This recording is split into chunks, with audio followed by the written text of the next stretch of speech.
What began as an ordinary Friday evening quickly shifted into something else.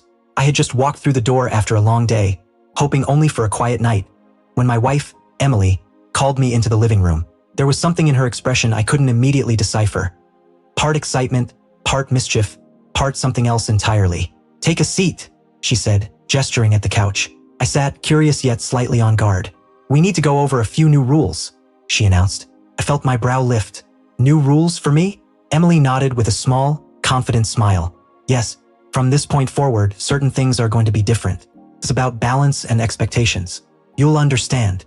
Before I could form a reply, her friends, who had gathered casually in the dining area, burst into muffled laughter. It wasn't loud, but it was enough to sting. Not because they were laughing, but because they were doing so before even hearing what the rules were. As if the joke had been prepared ahead of time, Emily straightened her back. "First rule, no more leaving your clothes scattered around the house. Second, when I'm speaking to you, I expect your full attention. No phones, no distractions." She paused, waiting for some kind of reaction, maybe approval from her audience. "Third, from now on, we'll have set time slots for chores, date nights, and personal activities. Everything will run through a shared calendar." I stared at her, trying to absorb the sudden shift in tone. Another wave of laughter came from behind her, one of her friends whispering something that was clearly meant to be private. The atmosphere tightened, the quiet judgment buzzing around me like static. I inhaled slowly, steadying myself. "Emily," I said, voice calm but unmistakably firm. "I'm all for order, I'm all for cooperation, but I'm not okay with being handed a list of mandates, especially in front of your friends. If we're making rules, they need to be mutual, not one-sided." Her smile wavered, surprise flickering across her face. I continued, "And if you want this home to function well for both of us, it can't be built on rules you create alone. It has to be built on partnership, respect, and understanding. Without that, no chart or schedule in the world will work." Silence washed over the room. The same friends who had been laughing moments earlier suddenly shifted uncomfortably in their seats, casting awkward glances at each other. Emily looked caught between irritation and realization. Her expression was a tug-of-war between pride and acknowledgement. I stood slowly, placing my cup on the table with careful control. "I'm completely open to discussing responsibilities, plans, routines," I said, motioning toward the imaginary list between us. "But this isn't how teamwork looks. Not for me." Emily swallowed, color rising in her cheeks. You're serious?" "I am," I said, letting the words settle. "We either work together or we don't work at all. But I won't be spoken to like I'm an employee in my own home." The entire room shifted after that. Her friends watched me with a mix of discomfort and newfound respect, the earlier laughter fading into a tense quiet. Some of them seemed to question my response. Others seemed to silently approve of it. Regardless, the dynamic had changed, and I had no intention of letting it skew back into imbalance. Emily crossed her arms, softening her tone. "I thought you'd find it funny," she said, voice edged with uncertainty. "I didn't expect you to take it this seriously." I shook my head. "This isn't a game, Emily. Creating rules in a marriage isn't something you drop on your spouse like a performance review, especially not with an audience watching. I have boundaries. I have responsibilities. I have needs. When those are dismissed, it's not cute. It's disrespectful." One of her friends whispered, just loud enough for me to catch. "Well, he's finally standing up for himself." For once, the comment didn't bother me. It validated why I'd spoken up.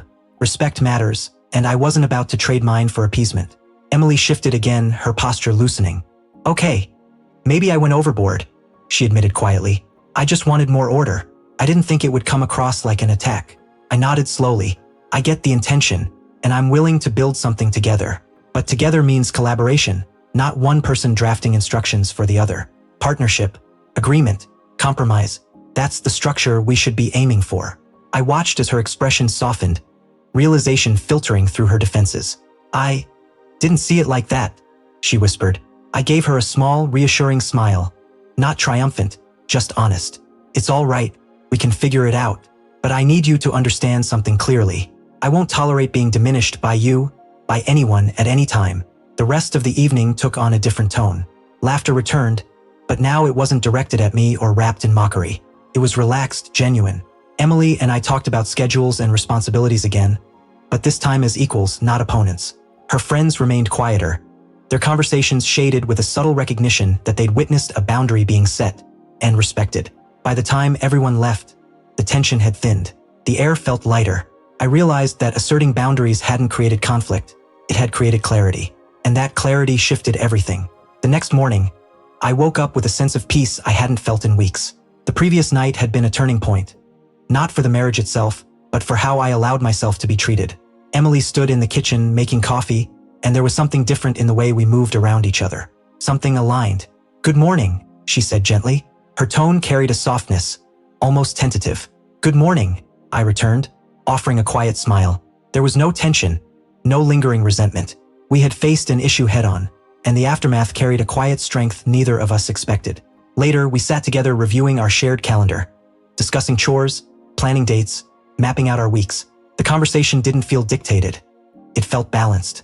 Each suggestion was considered, questioned, and mutually decided. A simple shift in tone had changed the entire process. By evening, I realized the ripple effect of the night before. The friends who had witnessed everything now interacted with me differently. More respect in their tone, more awareness in their demeanor. Their laughter felt lighter, genuine, stripped of the earlier condescension. Eventually, Emily sat beside me on the couch. She rested her hand gently on my arm. "Thank you for how you handled things last night," she said quietly. "I see it differently now. I understand how it must have felt." I nodded. It wasn't about punishing you. It was about reminding us what partnership really means, that both of us matter equally, that decisions we make affect both of us. Respect has to be mutual. She smiled then, a real smile, unforced and warm. I realized in that moment that the confrontation had been necessary. Not to win anything, not to dominate, but to realign the foundation of our relationship, our expectations, our communication, and our respect.